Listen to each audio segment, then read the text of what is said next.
Bachupally police station పరిధిలోని నిజాంపేటలో June 7న అదృశ్యమైన 10వ తరగతి విద్యార్థిని పూర్ణిమ సాయి మిస్సింగ్ కేసును పోలీసులు కిడ్నాప్ కేసుగా మార్చారు. పూర్ణిమ సాయి అదృశ్యమైన నాటి నుండి ఆమె ఆచూకీ కోసం పోలీసులు ప్రత్యేక బృందాలు ఏర్పాటు చేసి గాలింపు చర్యలు చేపట్టారు. పోలీసులకు ఎటువంటి ఆధారం లభించకపోవడంతో కేసును ఇప్పటి వరకు ఛేదించలేకపోయారు. దీంతో సైబరాబాద్ కమిషనర్ ఆదేశాల మేరకు కేసును కిడ్నాప్ కేసుగా మార్చారు. తల్లిదండ్రులు ఇద్దరు ఉపాధ్యాయులపై అనుమానం వ్యక్తం చేశారు. వారిని కూడా విచారించినా ఎటువంటి క్లూ లభించలేదు. జూన్ 7వ తేదీన ఇంటి నుండి స్కూల్కి వెళ్లిన పూర్ణిమ ఆ తర్వాత తిరిగి రాలేదు. దీంతో ఆందోళన చెందిన తల్లిదండ్రులు స్కూల్లో ఎంక్వైరీ చేశారు. అయితే ఆ రోజు స్కూల్కు రాలేదని స్కూల్ నిర్వాహకులు చెప్పడంతో తల్లిదండ్రులు పోలీసులకు ఫిర్యాదు చేశారు. ఆ రోజు స్కూల్ బ్యాగ్తో ఇంటి నుండి బయటకు వెళ్లడం అపార్ట్మెంట్లో ఉన్న సీసీ కెమెరాలో రికార్డయ్యాయి. పోలీసులు పలు ప్రాంతాల్లో ఉన్న సీసీ కెమెరాలను పరిశీలించినా ఎటువంటి క్లూ దొరకలేదు. పూర్ణిమ ఎక్కడ ఉన్నా ఇంటికి రావాలని వేడుకుంటున్నారు పేరెంట్స్. నిన్నెవరూ ఏమీ అడగరని, నువ్వు క్షేమంగా ఇంటికి వస్తే చాలంటున్నారు. నువ్వు ఏదడిగినా ఇస్తామని, వెంటనే ఇంటికి తిరిగి రావాలని కన్నీరు మున్నీరవుతున్నారు పూర్ణిమ తల్లిదండ్రులు. పూర్ణిమ సాయి తల్లి విజయకుమారి మాట్లాడుతూ ఇన్స్టాగ్రామ్లో తమ కూతురు అకౌంట్ను ఇద్దరు ఉపాధ్యాయులు అనుసరిస్తున్నారని, ఇదే విషయాన్ని తాము పోలీసులకు చెప్పామన్నారు.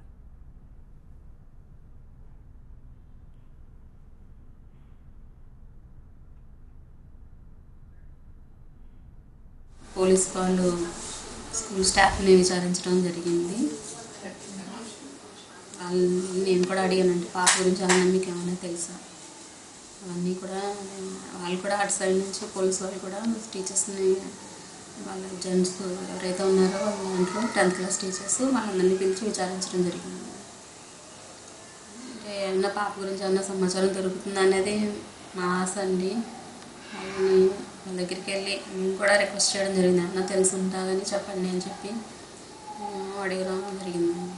మనం అంటే ఏమీ లేదు, అంటే వీళ్ళు పాప ఇన్స్టాగ్రామ్లో ఫాలోవర్స్ కింద ఉన్న వాళ్ళు 2 సార్లు ఉన్నారని కొంచెం డౌట్ వచ్చి మేము స్టేషన్కి అది చెప్పడం జరిగింది. వాళ్ళని కూడా పిలిపించారండి. పిలిపించి వాళ్ళు విచారణ జరిగింది. పూర్ణిమ సాయి ఆచూకీ ఇప్పటి వరకు లభించలేదని పోలీసులు చెబుతున్నారు.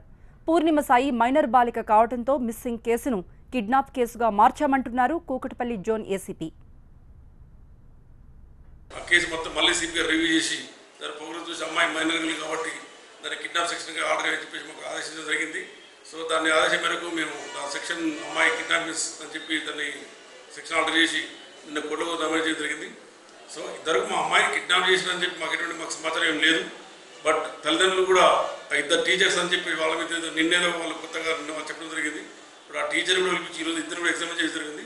వాళ్ళిద్దరు స్కూల్లో హ్యాపీగా పనిచేస్తూ ఉన్నారు, ఇద్దరు స్కూల్లో ఉన్నారు. వేరే కిడ్నాప్ చేసిన వ్యక్తి అయితే స్కూల్కి వాళ్ళు రాదు, ప్లస్ వాళ్ళ దగ్గర ఉండేది చాలా తక్కువ ఉంటుంది కాబట్టి. సో మాకు ఎందుకంటే అమ్మాయి ఇంతవరకు ఆచరణ తెలియదు కాబట్టి సో కిడ్నాప్ చేయడం జరిగిన ఉద్దేశంతో కూడా మేము ఆ డైరెక్షన్ కూడా మేము కేసు. పూర్ణిమ సాయి తల్లిదండ్రుల ఆందోళన, కిడ్నాప్ కేసుపై వాళ్ళ వెర్షన్ ఏంటి? పూర్తి సమాచారం మా ప్రతినిధి గణేష్ అందిస్తారు. 10వ తరగతి చదువుతున్న పూర్ణిమ సాయి ఇంటి నుంచి వెళ్లి దాదాపు 40 రోజులు గడుస్తోంది. ఇప్పటివరకు బాలిక ఆచూకీ కనిపించలేదు. అయితే మరోవైపు ఇప్పటివరకు మిస్సింగ్ కేసుగా నమోదు చేసిన ఈ కేసులో బాచుపల్లి పోలీసులు దీన్ని అంటే ఏదైతే ఒక మిస్టరీగా ఎంతకాలం కొనసాగిందో దీన్ని కిడ్నాప్ కేసుగా దీన్ని మార్చారు. అంటే ఇప్పటివరకు జరుగుతున్న కేసుని స్వరూపాన్ని పూర్తిగా మార్చి ఒక కిడ్నాప్ కేసుగా దీన్ని మార్చారు. ఈ కేసులోనే ఎవరెవరున్నారనేది ఒక ఇన్వెస్టిగేషన్ అయితే దాదాపు జరుగుతుంది. దాదాపు 6 బృందాలుగా ఇప్పటికీ 40 రోజులు కావస్తుంది. జూన్ 7వ తేదీన పూర్ణిమ ఇంటి దగ్గర నుంచి వెళ్ళిన తర్వాత ఇప్పటివరకు 6 బృందాలుగా పోలీసులు కేసులు నమోదు చేయడంతో పాటు మరోవైపు 6 బృందాలతో ఈ ఇన్వెస్టిగేషన్ అనేది సాగుతుంది. అయితే ఈ నేపథ్యంలో దాదాపు 40 రోజులు గడిచిన తర్వాత సైబరాబాద్ సిపి సందీప్ సాండేలియా ఈ కేసుని కిడ్నాప్ కేసుగా మార్చాలని పోలీసులకు ఆదేశాలు ఇవ్వడం, దీంతో ఏసీపీ భుజంగరావు ఈ కేసుని కిడ్నాప్ కేసుగా తాము మార్చుతున్నట్టు ప్రకటించారు. ఈ నేపథ్యంలో అసలు ఏంటి బాలిక ఇంతకాలం ఆచూకీ దొరకపోవడం అనేది కుటుంబ సభ్యులను కలిసివేస్తుంది, తల్లిదండ్రులని ఒక మానసిక వేదన గురి చేస్తుంది. మనం ఇక్కడ తల్లి ఉన్నారు మన ముందు. ఇప్పటికీ దాదాపు విజయకుమార్ గారు ఇలాగ పాప ఇప్పుడు దాదాపు 40 రోజులు అయిపోయింది. ఇప్పుడు ఈ కేసుని ఇప్పటివరకు మిస్సింగ్ కేసుగా అనుకునేది ఇప్పుడు మనకి కిడ్నాప్ కేసుగా మార్చారంటే ఎటువంటి అనుమానాలు ఉన్నాయి మీకు ఏమైనా? కాకపోతే ఇన్ని రోజుల నుంచి తను మిస్సింగ్ అనే చెప్పామండి. పాప స్కూల్కనే వెళ్ళింది. అంతకు మించి మాకు కూడా ఏం తెలీదు. తను నార్మల్ క్యాజువల్గా స్కూల్కి వెళ్ళినట్టు వెళ్ళి అక్కడి నుంచి మిస్ అయిందని ఆ రోజు రిపోర్ట్ ఇవ్వడం జరిగింది. జరిగితే అవి మొత్తం మా ఇంటికి అవి వచ్చి ఫోన్లు అవి సెట్ చేసి తనేదో ఇంటెన్షన్గా వెళ్ళిందని ఇప్పటివరకు అయితే అనుకున్నారు. కానీ అలాంటి గొడవలు అయితే ఏమీ లేవండి. పాప కోపం నుంచి వెళ్ళింది కూడా కాదు. మొదటి నుంచి అదే చెప్తున్నాము. అది ఇన్ని రోజులు అయిన తర్వాత పోలీసు వారు మాకు ఇది మిస్సింగ్ కాదు, కిడ్నాప్ కేసు కింద మారుస్తామని చెప్పారండి. 2 రోజుల క్రితం మాకు తెలపడం జరిగింది. ఎలా అయినా సరే అండి, మీరు ఏ విధంగా మొదటి నుంచి కూడా చెప్తున్నాను, ఆ పాప ఎలా వెళ్ళిందో ఏం జరిగిందో కూడా మాకు తెలియదు. ఎటువంటి క్లూస్ లేవు కాబట్టి మీరు అన్ని కోణాల్లో కూడా దర్యాప్తు చేయాలని మేము మొదటి నుంచి కూడా వాళ్ళని పోలీసు వాళ్ళని వేడుకుంటూనే ఉన్నాము. వాళ్ళు 2 రోజుల క్రితం మాకు ఫోన్ చేసి ఇది కిడ్నాప్ కేసు కింద మారుస్తున్నాము అని చెప్పారు. ఎలా అయినా సరే మా పాపని మాకు తెచ్చివ్వండి అని చెప్పి మిమ్మల్ని కోరుకుంటున్నానండి. ఒకసారి ఇన్ని రోజులు మాకు అసలు ఏం జరుగుతుందనేది రోజు రోజుకి ఒక నరకంలా ఉంది. అసలు ఆ పాప ఎక్కడుంది, ఎలా ఉంది అనేది కూడా ఏదో ఊహించుకోలేకపోతున్నాం. మరోవైపు ఈ కేసుకు సంబంధించి మనకు వెళ్తున్నప్పుడు, అంటే పాప వెళ్తున్నప్పుడు సీసీ ఫుటేజ్ 2-3 చోట్ల పోలీసులు గమనించారు. అందులో మామూలుగానే స్కూల్కి వెళ్తున్నట్టే స్కూల్ యూనిఫామ్లో ఉంది.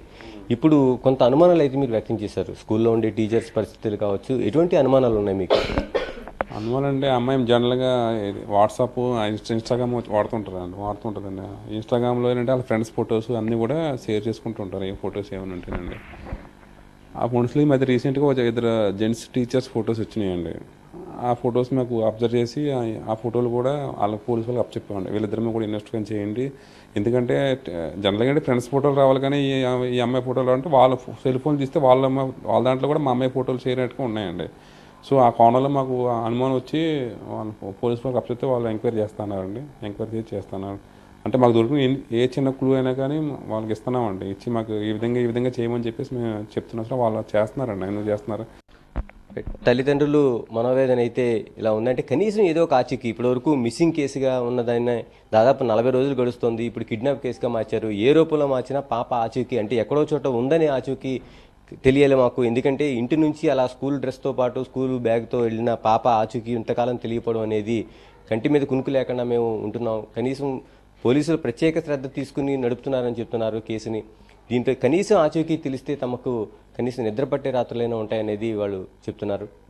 ఏదేమైనా పాప 40 రోజుల పాటు ఒక మిస్సింగ్ కేసు ఇప్పుడు కిడ్నాప్ కేసుగా మారుతున్న తరుణంలో పాప ఆచూకీ ఏమైంది అనేది ఒక ఆందోళన అయితే సర్వత్రా వ్యక్తమవుతుంది. మరోవైపు ఈ ప్రాంతంలో కూకట్పల్లి ప్రాంతంలో జరుగుతున్న ఇటీవల మిస్సింగ్ కేసులు కావచ్చు, కిడ్నాప్ కేసులు కావచ్చు, ఒక తల్లిదండ్రుల్లో ఒక భయాందోళన అయితే గురి చేసేలాగే కనిపిస్తున్నాయి. కెమెరా పర్సన్ శివకుమార్తో గణేష్, TV9 హైదరాబాద్.